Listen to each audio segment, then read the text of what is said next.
And I'll just briefly share my slides,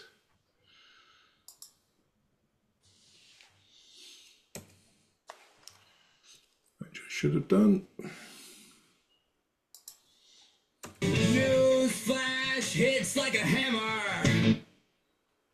Oh, might cut out rather briefly, but never mind. Well, as you would have heard if it hadn't cut out. 你听得懂啊？ Sorry. Oh, just some background.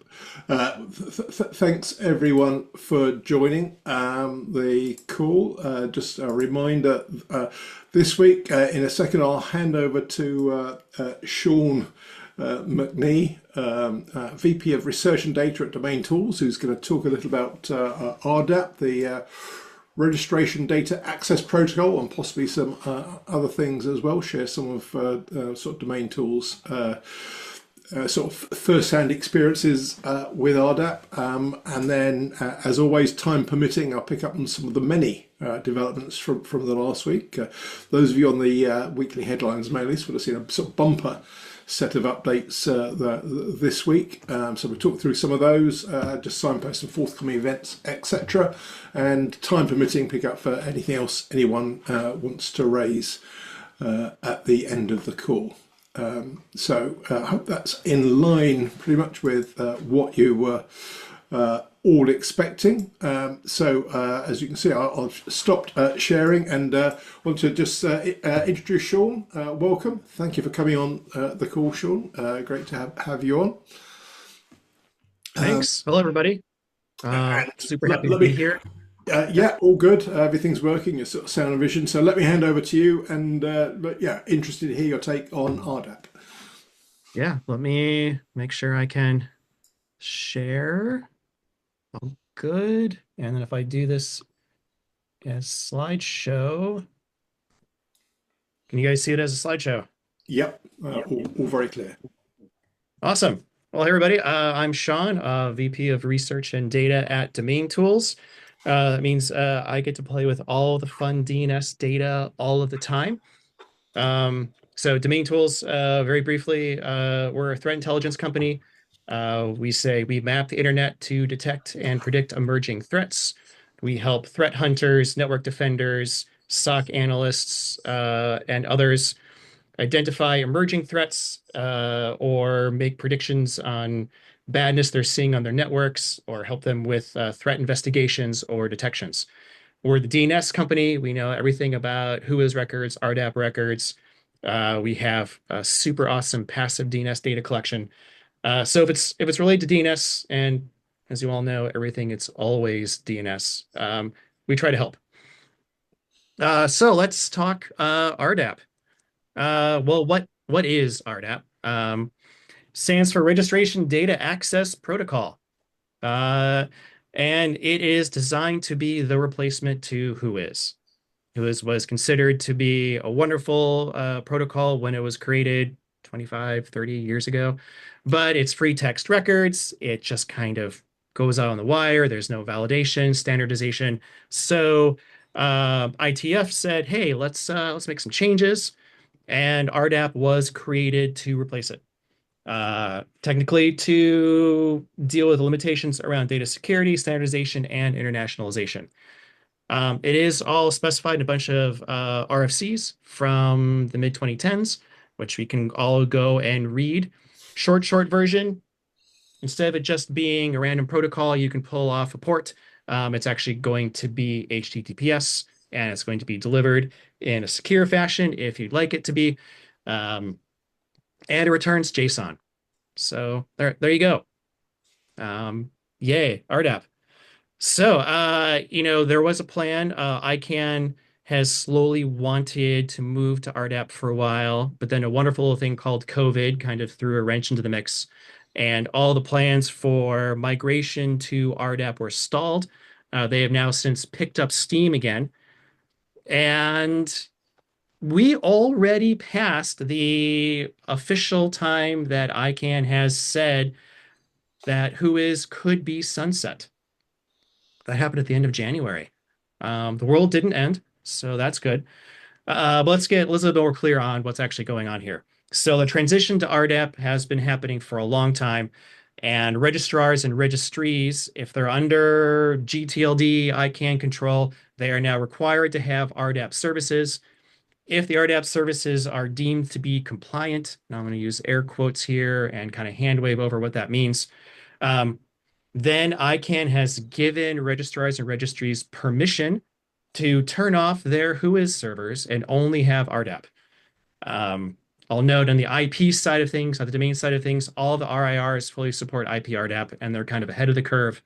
But yeah, registrars registries can turn off their Whois servers at any time, assuming that their RDAP service is compliant. Side note, ccTLDs, the two-letter TLDs owned by countries, of which there are hundreds of them, do not have the formal constraints from ICANN. Each of these ccTLDs is, of course, under the operation and control of each country where it's hosted in, and the country can decide for themselves if they want to play nicely and provide RDAP or not. Several already have, at least 24, I believe. Many more have some RDAP services up that they're experimenting with. I have no belief that all of them ever will. It's by country to make a determination. So what does that mean? For all of us that care about this, we're going to need to support both protocols, possibly indefinitely. So that's fun. And of course, the big question is, well, how is the transition going? How many have actually dropped? And where's it going next? I can tell you, and this is not on the slide, that we at DomainTools have seen some registrars drop Whois already. Most notably Pork Bun. They're an interesting registrar. And yeah, they turned it off the second they were able to. So a few other smaller ones have also followed suit. And some of the gTLDs owned by CentralNIC, many of them have also gone dark on the Whois side, but not all. So yes, some have already disappeared. However, most haven't, and most large registrars are keeping it around. The belief on this is there are too many validation or automatic checks still related to Whois record and Whois record ownership. So like certificate validations, checking email addresses on Whois records, for example, that this is going to be slow rolled over a period of time. I will say the next magic date where we could see people transition is in August. This is when the next version of RDAP protocol specification, the 2024 spec, comes online. And that could be another wave of people who are like, hey, we're now up into compliance with this new version. And we could see more registrars stop then.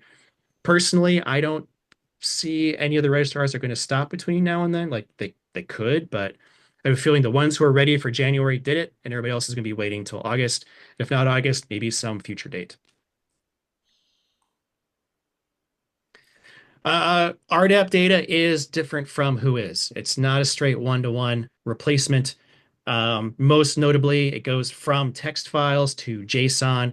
So here's an example on the right where you see the same address, physical address information expressed in Whois record, and then down below in RDAP. The RDAP JSON file format in the specified RFCs is not as strictly enforced as it could be. There are some shoulds instead of musts. Thus, the implementation of parsing data from RDAP is not consistent across registrar and registry implementations. Hi, how are we doing? So I think that Everything was okay? a stray comment. Carry on, Sean. Yep. This is the most concerning part about RDAP is that the data is there and it's in JSON, but when you try to parse it using standard parsers, you're going to get inconsistent results. This is most notably true for how physical addresses are rendered in RDAP. Like you'll see here, these two dashes that appear in the RDAP record that don't appear in the Whois record. And this is inconsistent across registrars and registries. It's almost as if people read a spec, had their own interpretation of how to do it, and then did it. and they are not internally consistent. Parsing templates, which we'd hoped would go away from Whois record parsing into RDAP record parsing, will need to stick around. So people who are not paying attention to this and just think, oh, it's JSON, it's standardized format, oh, let's grab some open source, well-designed RDAP parsing library, you may have challenges. Sorry. Even more so, the data may not be consistent across Whois and RDAP. Certain things that may be behind privacy protection under one may not be under privacy protection on the other. Certain data fields may only exist in one or the other. For example, RDAP does now provide IANA IDs for registrars as a field that exists in the RDAP record, which is nice. That was not in Whois records, but sometimes they were if certain registrars or registries wanted to put them in. But here is a example from reverse where .us, is known for having real addresses in Whois records. And look, it's redacted under RDAP. So it kind of goes both ways, which means if you try to collect records from one domain across both, you may get inconsistent results. That's fun too. So these last few slides here kind of take a DomainTools bent on this. So I apologize if there's some productiness in this, but I think it's reasonable for people to understand where we as DomainTools are coming from. And our core assumption / validated belief when talking to customers is that our customers want high quality registration data. And most of them kind of don't care if it's Whois or RDAP. Now, if they care a lot. But if they don't care, they're just like, we want registration data. So our core experience in our products is to say, we don't want to make it too complicated for users if they don't need to have it. So inside our product line, you go in, just show us registration data. And then we in the backend DomainTools will collect Whois and RDAP records, we'll merge them together, figure out the duplicates ourselves, and present what we think is the best data for users in the experience. What to display, what to pivot on, what to search for. Some of these structural differences make this folding in of data challenging. And we've spent an enormous amount of time and resources to try to make it a clean experience for users. This is just to kind of say, no matter where it comes from, we want to be able to do core pivots. So this is an example of one registrant organization out of Russia. And we want to be able to say, no matter if we get data from Whois or from RDAP, we want to be able to link that together. If this org is in one record or the other, we have kind of a superset model and be able to do pivots across both of them. Of course, the domains here we're showing here are pretty bad. Please don't actually go to any of them. These risk scores are out of 100, and the closer to 100 they are, the worse off we think they are, where 100 means on a third-party block list. So these are all pretty bad. But the point is data from these were somewhere from RDAP, some were from Whois, and we were able to merge them together to have one kind of continuous list. And part of why we did this is customers rely on registration data for search, and they want to be able to know what's going on. So they want to be able to say, give me emails, give me locations, give me country codes, give me Whois record data, right? Whatever it is, make it registrant data. Let me put them on a search for and show me powerful results. So we spent a lot of time to say, this is the avenue we're going to kind of go forth and do. Again, I'm going through this because I don't want this to be a product talk. It means there's a lot of requirements from our side in order to be able to do this. The gathering by itself is a whole new set of challenges to be able to try to identify and gather this data from servers across the internet. And how are we doing? Well, okay, there are 360 million domains that we think are active and live right now. Last check, we have valid, parsed, and available RDAP records in our system for 233.6 million of those 360 million. So does that align to ccTLD versus gTLD? Not quite. I think there's more RDAP records out there for us to get, and we are improving our systems every day. But there's a lot of domains that are already having RDAP records out there. So the parsing is also painful because the JSON records are different, and notably different across different registrars and registries. So we've had to do a lot of work to get that cleaned up and then pipe it out through all of our systems.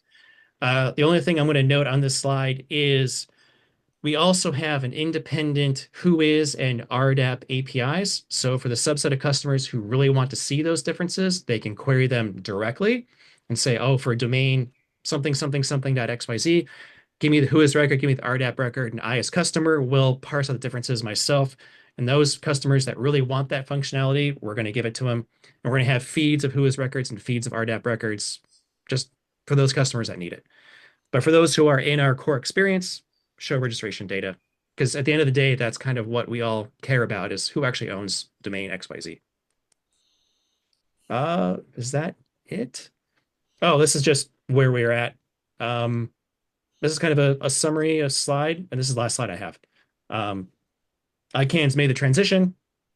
Don't know when things will sunset. RDAP is new. RDAP is JSON, which means it's fun. It creates complexity for people using this data. And we've tried to build some solutions that are out in market today to help customers meet those challenges. That's all I got. I wanted to go through this quickly to make sure there was time for everything else on this call. I hope it wasn't too fast for people. Joe St. Sevier and Eric Zegast, of course, are on these calls on a regular basis. I'm happy to answer any questions, or if you want to talk to them later on. Thanks, Andrew, for letting me come on and give this kind of brief discussion about Whois to RDAP. I do appreciate it. Fantastic. Thank you. Thank you, Sean. That was a really helpful run through. I must admit, I wasn't aware, not having looked at the RDAP in detail, of the challenges it poses in terms of the sort of the lack of data structure, etc. So I imagine there's a lot of complexity behind somehow just merging in the background the two feeds from Whois and RDAP to try and give something vaguely intelligent to. Well, the extra detail I didn't want to put in the slides, but there are registrars and registries, right? So when you query these data, you can, for any domain, now query up to 4 places. So you can query the registry and say, hey, what do you have? You can query the registrar, give me Whois. Or you can go back to the registry and be like, hey, give me JSON, or go to the registrar and say, hey, give me JSON. And for some domains, you're going to get 4 different records. Now, usually, but not always, the registry Whois is a superset of the registrar Whois, thin, thick records and whatnot. But for the JSON, an RDAP, sometimes it's just different data. I expect some of this will be hammered out. I hope we'll get to a place where for most of the world, we have RDAP records and we have them in a nice format, but we are in a interesting transition here right now. And for everybody here who's dealing with Whois and RDAP records, I'm sorry. This is pretty painful. Just try going to some RDAP services, pulling some records, doing some checks, and just kind of see where everything is at. It's the best thing I can recommend. Brilliant. Thank you. Well, look, let's see that we've got people from all different parts of the sort of the ecosystem on the call. Some of whom will be much more familiar, certainly than I am, with sort of Whois and RDAP.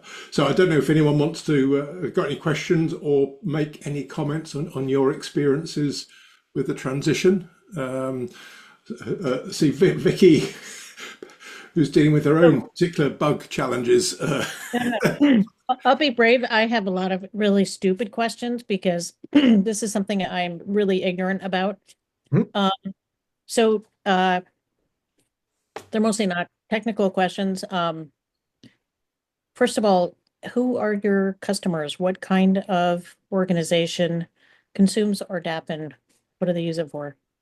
Yeah, we sell to large enterprises mostly, and of course there is a reasonable, healthy FedGov and international government business as well. But our core verticals, so finance is large, healthcare is large, retail is large. Um, uh, just other technology companies. We, of course, also have a healthy OEM business to sell into other security or security provider businesses. Um, so, 8 of the 10 largest banks, Fortune 500, that's kind of our core market. We do provide some data for free on our website, and security researchers and academic researchers and investigative journalists. We also provide data grants too if they want to use our data to make the world a better place. So Yeah. people are using this to create their own block lists. So yeah, uh, I think of the right way to phrase this. We have everything from network defenders to incident response to threat hunters to SOC analysts using it for a variety of purposes. A core one is detection and prevention. Find me new domains registered that spoof my brand. Uh, or say like I've got a whole bunch of log data and I need to enrich it to see if people in my organization are talking to potentially sketchy domains. So yes, or just straight up block lists, right? Let's put some, worst of the worst into my firewall or in my DNS server and block it. The other half of it is investigations. So an event has already happened. I need to get context on what's going on. Do I need to link current activity to a previous event that happened 3, 6, 9 months ago? Is it the same bad actor? We provide, data to also help with that as well. Oh, thank you. That is super interesting. Maybe everybody knows that, but I didn't. So now I know lots of good uses for this data. So and I apologize if you said this and I didn't catch it, but is this a push or pull model? Do people query an RDAP system or do they subscribe to a feed? So from registrars and registries, this is a one domain at a time. You have to make a query to an RDAP data endpoint and then get data back. Okay. Uh, So it's a so each registrar database. knows. Right. Yep. Okay. Yep. And it's a HTTPS based, web service. So, if the registrar registry wants to do so, they can create accounts. You could log in and you could potentially get higher access rates or maybe unredacted data. But for the public who just makes a query, you make a query, you get something back. So I have one more question, which is not really RDAP related, but I couldn't help it. As you were talking, you just threw out this number. There's 380 million domains, blah, blah, blah. I kept on going. And I'm like, where did he get that from? So just out of Yeah. curiosity, where'd you get that from? So it's 360 some odd million right now. The peak was actually close to 380 million. This is what DomainTools does. It's our core business to track every domain that we think is active on the internet at any given moment in time, and that's our best estimate of the total number of active domains that exist. Okay, so that is primary research or whatever. Okay. Yep. All right. Thank you very much. Yeah. Happy to answer questions. Thanks for asking. I do appreciate it. Thanks, Vicky. Anyone else with any either questions for Jean or comments on RDAP versus Whois, etc.? Well, Eric. Eric, you're not allowed to. What? No, it's okay. Go ahead. This one actually you might not want to answer, but let's say without naming names, has anyone turned off Whois that doesn't have a good RDAP implementation? Or have there been any, or are there few, or are there many? I am not aware of. I mean, there could be some smaller registrars and registries that we haven't seen. We're doing a daily check on these to see, right? Porcupine was the big one that dropped, but their RDAP implementation is actually very robust. Central Nix is also quite robust. So we've seen, the data we are still able to get from their RDAP resources. So there's no loss in information about domains. So that's good news. Yeah, so far so good. We're monitoring it though, just in case things change.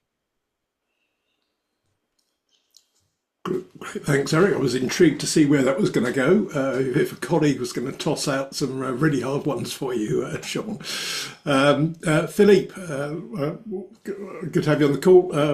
Jump in. Thanks, Andrew. Hope you can hear me. Mine's probably a dumb question too, but so I understand RDAP is just versus Whois is just a pretty much a syntax update, a protocol update. Better security, abstract syntax is probably better, all of this, but it doesn't change the policy. So as far as I understand it, so is there a situation where, say, with Whois, I would have access to a certain amount of data, and using RDAP with that flexibility, I might have access to a different set of data because there were limitations with Whois that I no longer have with RDAP. Am I making sense? Yes. And I think part of the policy constraints can be questions of privacy, for instance. Yeah. Well, I mean, it's like you could think about access per time. You could think about allowed access for government officials or for cybersecurity firms as opposed to the general public. And you can talk about the actual data fields themselves, could be delivered in a different fashion. There could be more data fields in RDAP, or certain registrars could say, no, we're actually constraining what we're providing. So there is more flexibility here. And so it gets interesting when you think about ICANN and their policies and how it relates to, say, the EU and GDPR or other data protection laws and regulations kind of go into place, because it is kind of a new system. And so you do have this new way of setting what policies and norms are for this data. Yeah, Patrick, a different profile. Yeah, a different way of thinking profiles can exist. So I mean, that's kind of an answer, but it is. It helps. Yes, it helps. Thank you. Well, let me throw in a sort of maybe a related question to that. You can both be the judge of that. I always think of RDAP and RDRS in the same general space. Now that might be completely wrong. I might be, but is that at all valid, Sean, or is that not at all the case? And I won't be offended if it's clearly not. Well, so like RDRS is the ability for somebody to go to ICANN and say, I have a reason to know what the unredacted private data is for one domain at a time. And it is, you fill out a form and you have to submit something and somebody reviews it and it goes to the registrar. Data coming back could take a while, days or longer. It's one domain at a time. It's through a web form. But that data is independent of, Whois versus RDAP. It's the actual registration data as held by the registrar and registry. So I could imagine a world where if an organization or institution is able to work out some sort of blanket RDRS approval and then has like login information to prove that they are who they are through an RDAP service, maybe they could get unredacted information at scale. But right now, RDRS is one domain at a time. Okay. So if you want it for 100 domains, you're making 100 independent requests, and each one is independently reviewed and independently approved or denied. Now, I'm not saying that this blanket thing exists, but I'm saying it becomes a possibility with RDAP. Yeah. Okay. Yeah. Thank you. That makes perfect sense. I'll add to that a little bit. At the ICANN 81 meeting, they had a presentation about RDRS, and they had a tree flow that showed how many requests ended up at a particular bucket. So that is no response, didn't authorize, or there's so many reasons for it not to work. And out of thousands of requests, it appeared only dozens of actual successful responses. And maybe that there's also not enough awareness within law enforcement that the system exists and how to use it. So it really is, it's nice, but it doesn't seem to be scalable yet. That's in my only my opinion. Thanks, Eric. That was helpful. Okay, I'm just mindful of the time. Does anyone else have any other points you want to jump in with? Now's your chance to do so. Just unmute or pop something in the chat if you do.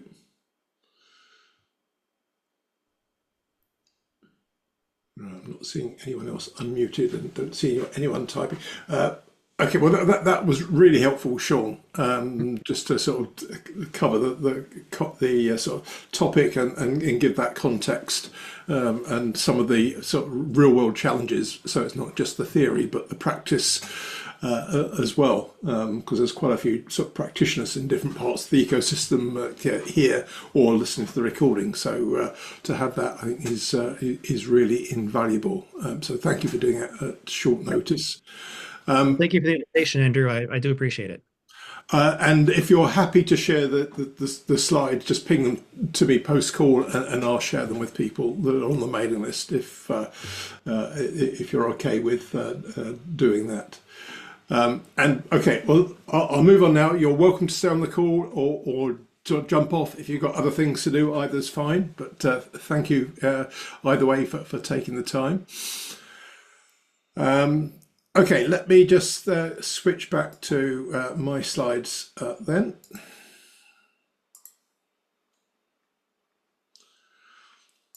Okay, and as I mentioned at the top of the call, a lot of stuff in the sort of news this week, in the weekly sort of headlines email. If anyone doesn't get that and wants to, just ping me an email and I'll add you to the mailing list. I'll highlight a handful of these just to draw your attention to them, things that caught my eye in particular. So first one, and I think Kathleen's on the call, which is fantastic. So Kathleen Moriarty put together a post which appeared on APNIC this week on sort of preparing for encrypted client hello. In particular, as I read it, so with guidance for educational establishments on how to mitigate the impacts of sort of developments like ECH, so they can maintain effective content filtering, which in some jurisdictions at least is a legal requirement to be able to do that. As well as obviously in terms of duty of care of students, pretty important, and especially timely this week because coincided with the internet draft for encrypted client hello finally making its way from the TLS working group in the ITF to the IESG for review. So they've just started the sort of final call process as part of the sort of path towards ECH becoming an RFC. It's been a very long gestation. In theory, the working group last call started, I think, November before last. So it's been about 15 months so far from the working group last call, which is unusual, but there you are. So there's a good piece from Kathleen, and as I say, particularly timely given the working group, or so the ISG last call has just kicked off. So certainly recommend that for your interest. A couple of other things just on this first slide. Just to highlight, the DNS working group will be meeting at the RIPE 90 in Lisbon in a couple of months or so, and they've just issued a call for topics for their slot, which is usually, I think it's on the Wednesday morning by sort of custom, but not guaranteed it will be then. But So if there are things you'd like to present at RIPE 90, they haven't given a hard sort of deadline on that call for topics, but obviously they usually have a relatively sort of limited sort of time allocation. So if there's something that you're really keen to present, I'd respond to that sooner rather than later, so you're on the list from the chairs. And then we mentioned this, I think it was on the call last week or the week before, there's an open source, there's a survey on where sort of free and open source software is being used within the DNS ecosystem under the auspices of the European Commission. So if that's a topic of interest to you and haven't responded yet, Power DNS helpfully put out a post just to draw people's attention to it in the last few days. So that's just a reminder to respond if that's of interest to you. Plenty of other stuff, as you can see. Just one I mentioned on this slide, which is the DNS4 EU project is proceeding, and they've got a sort of a launch workshop for the DNS4 EU public resolver scheduled for 12th of March, so a couple of weeks or so. To talk about things like configuration options, security, etc. So again, if that's of interest, it's a hybrid workshop. It's, I think, only a couple of hours or so, so quite easy to catch that. So I thought it was worth highlighting. I think that was probably it from the things I was just going to pull out from them. So as I say, a lot of stuff this week that caught my eye. And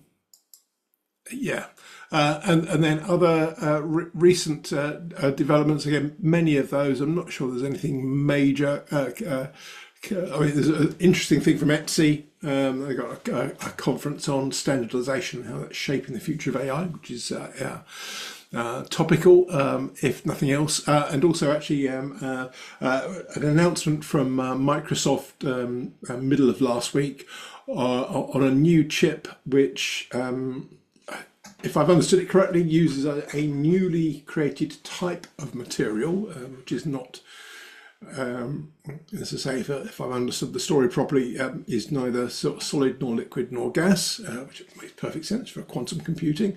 So I think it might sort of shorten the path for viable at-scale quantum computing capability. So any of you that have been putting off catching up on things like post-quantum cryptography, probably worth dusting those things off sooner rather than later. That's all. We've had a rolling 10 years from now sort of horizon for quantum computing. Who knows, this announcement from Microsoft might mean that it's slightly shorter than that predicted 10 years. A whole bunch of other things as well, which we don't really have time to get into, but yeah, if you get if you're on the mailing list, you're better to look at those at your leisure. In terms of deadlines, we've got a few this week. As you can see, there's call for public comments on the IANA performance matrix summary report. Deadline the 28th. Also, an invitation to tender for WeProtect's global threat assessment project. So they're looking for some consultancy support. And then not long after that, you'll see a deadline for RIPE 90 talk submissions. So that's separate from the DNS working group deadline. And this is for if you like, for plenary type presentations principally, and other stuff as well. But that's a bit further out. So those are probably the ones most worth highlighting. And then a whole bunch of conferences, workshops, etc. Apricot's still running in Asia Pac.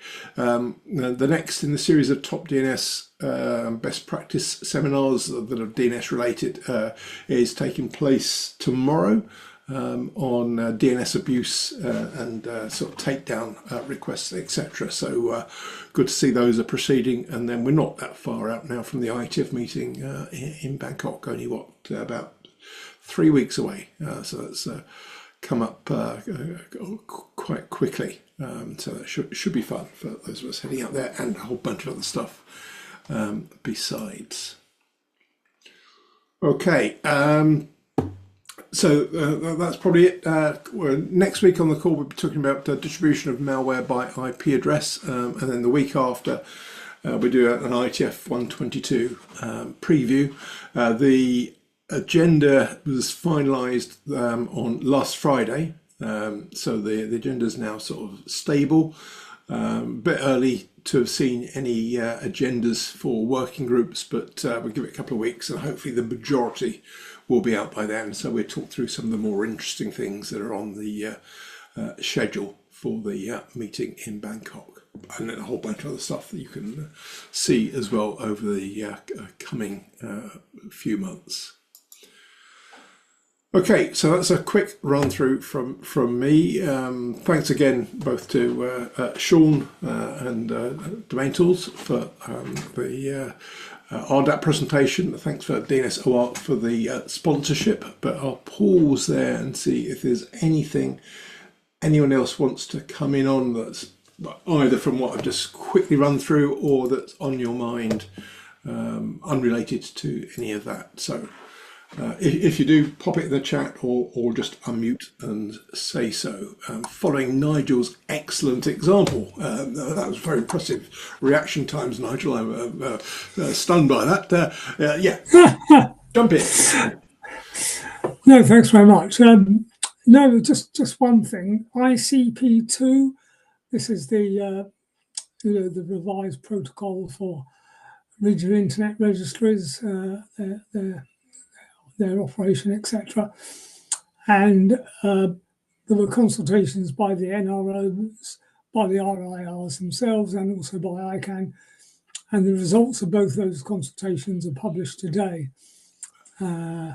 So it's on the, well, I got the publication from RIPE NCC, so it's on their site, obviously, and ICANN publishing theirs later today. Oh, okay, that's really helpful. Yeah, I saw that in my inbox this morning. I haven't had a chance to look at it yet. So, yeah, excellent to highlight that. I suppose just in time for because it's not that far to the next ICANN meeting in Seattle, of course. So, yeah, coming up quite soon. Brilliant. Thank you for that, Nigel. That's really helpful. Anything else from anyone else you want to highlight that's on your mind currently or caught your eye from the last week? I should say, because it was still evolving over the weekend, I deliberately haven't mentioned, maybe I'll mention now just in passing, some interesting exchanges between sort of the UK government and Apple. Allegedly, with you may have seen, I think it was on Friday or over the weekend, Apple confirming that it will disable Apple data, advanced data protection in the UK. Details of how that's actually going to work, no doubt to come out, but not really DNS related. But that obviously caught my eye. I'm sure others' attention too. So I'm sure there'll be more information on that over the coming weeks. I'm deliberately not suggesting that Nigel might want to comment on that because I won't want to put him on the spot. But okay, yes, you beat me to it, Nigel. As you said, you couldn't possibly comment. Quite right too. Okay, so yeah, no doubt we'll come back to that in coming weeks as there's more discussion around it, as I'm sure there will be. Okay, anything else anyone else wants to mention before we wrap up the call? Again, I'm not seeing anyone typing. I don't see any raised hands or anyone unmuting. Okay, well, in which case, thanks again, Sean, for the presentation. I hope people found that useful and that give you sort of food for thought, sort of post-call it's clearly a subject which is going to sort of continue over the coming months with the sort of the August sort of date as Sean mentioned, as one of the next sort of key milestones. So maybe it's a topic we'll come back to later in the year. But with that in mind, anyway, have a fantastic week, everyone, and look forward to catching up again same time next week. So see you all then. Bye, everyone.